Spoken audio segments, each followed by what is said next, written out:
ಆತ ಒಬ್ಬ police constable 2011ರ ಬ್ಯಾಚ್ನ ಪೊಲೀಸ್ ಕಾನ್ಸ್ಟೇಬಲ್ ಪೊಲೀಸ್ ತರಬೇತಿ ಕೇಂದ್ರವೊಂದು ನೇಮಕಗೊಂಡಿದ್ದಂತ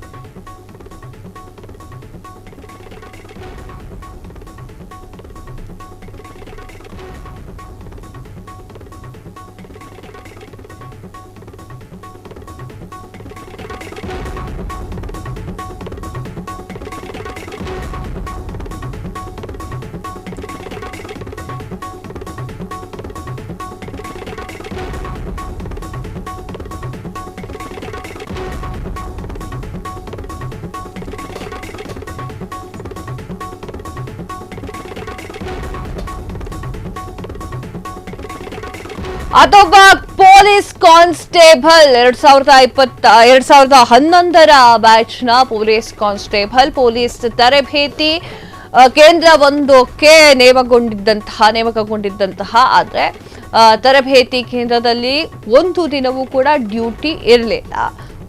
ಒಂದಲ್ಲ ಎರಡಲ್ಲ, ಬರೋಬ್ಬರಿ 12 ವರ್ಷದಿಂದ ಡ್ಯೂಟಿಗೆ ಹೋಗಿರಲಿಲ್ಲ. ಆದ್ರೂ ಕೂಡ 12 ವರ್ಷಗಳಿಂದ ಆತ ಪ್ರತಿ ತಿಂಗಳು ಸಂಬಳವನ್ನ ಪಡಿತಾ ಇದ್ದಾನೆ. 1 ಲಕ್ಷ ಅಲ್ಲ, 2 ಲಕ್ಷ ಅಲ್ಲ, ಬರೋಬ್ಬರಿ 28 ಲಕ್ಷ ಸಂಬಳವನ್ನ ಪಡಿತಾ ಇದ್ದಾನೆ. 2011ರಲ್ಲಿ ಸೇವೆಯನ್ನ ಸಲ್ಲಿಸಿದವರಿಗೆ ಬಡ್ತಿ ಪರಿಶೀಲನೆಯ ವೇಳೆ ಈ ವಿಚಾರ ಬೆಳಕಿಗೆ ಬಂದಿತ್ತು. ಆತನನ್ನ ಠಾಣೆಗೆ ಕರೆಸಿ ವಿಚಾರಣೆಯನ್ನ ನಡೆಸಿದಂತಹ ಹಿರಿಯ ಅಧಿಕಾರಿಗಳು ವಿಚಾರಣೆಯನ್ನ ಮಾಡಿದ್ರು. ಮಾನಸಿಕ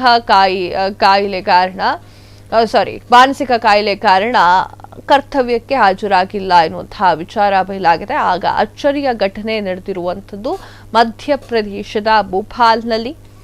ಒಬ್ಬ ಭಾರಿ ಟ್ಯಾಲೆಂಟೆಡ್ ವ್ಯಕ್ತಿ ಅಂತ ಅನ್ಸುತ್ತೆ.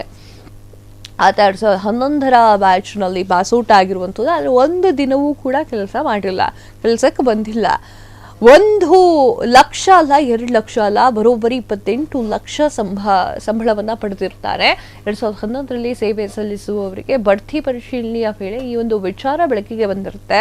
ಆತನನ್ನ ಠಾಣೆಗೆ ಕರೆಸಿ ವಿಚಾರಣೆಯನ್ನ ನಡೆಸಿದಾಗ ಗೊತ್ತಾಗುತ್ತೆ ಆತನ ಮಾನಸಿಕ ಕಾಯಿಲೆಯಿಂದ ಆತ ಬರ್ಲಿಕ್ಕೆ ಆಗ್ತಾ ಇಲ್ಲ ಅಂತ, ಮಾನಸಿಕ ಕಾರಣದಿಂದ ಕರ್ತವ್ಯಕ್ಕೆ ಹಾಜರಾಗಿಲ್ಲ ಎನ್ನುವಂತಹ ವಿಚಾರ ಬಯಲಾಗಿದೆ. ಈ ಅಚ್ಚರಿಯ ಘಟನೆ ನಡೆದಿದ್ದು ಮಧ್ಯಪ್ರದೇಶದ ಭೋಪಾಲ್ನಲ್ಲಿ. ಕ್ಷಣ ಕ್ಷಣದ ಸುದ್ದಿಗಳಿಗಾಗಿ ಫ್ರೀಡಂ ಟಿವಿ ಸಬ್ಸ್ಕ್ರೈಬ್ ಮಾಡಿ, ಲೈಕ್ ಮಾಡಿ ಹಾಗೂ ಫಾಲೋ ಮಾಡಿ. ಹೊಸ ಸುದ್ದಿಗಳ ನೋಟಿಫಿಕೇಶನ್ಗಾಗಿ ಬೆಲ್ ಐಕಾನ್ ಮೇಲೆ ಕ್ಲಿಕ್ ಮಾಡಿ.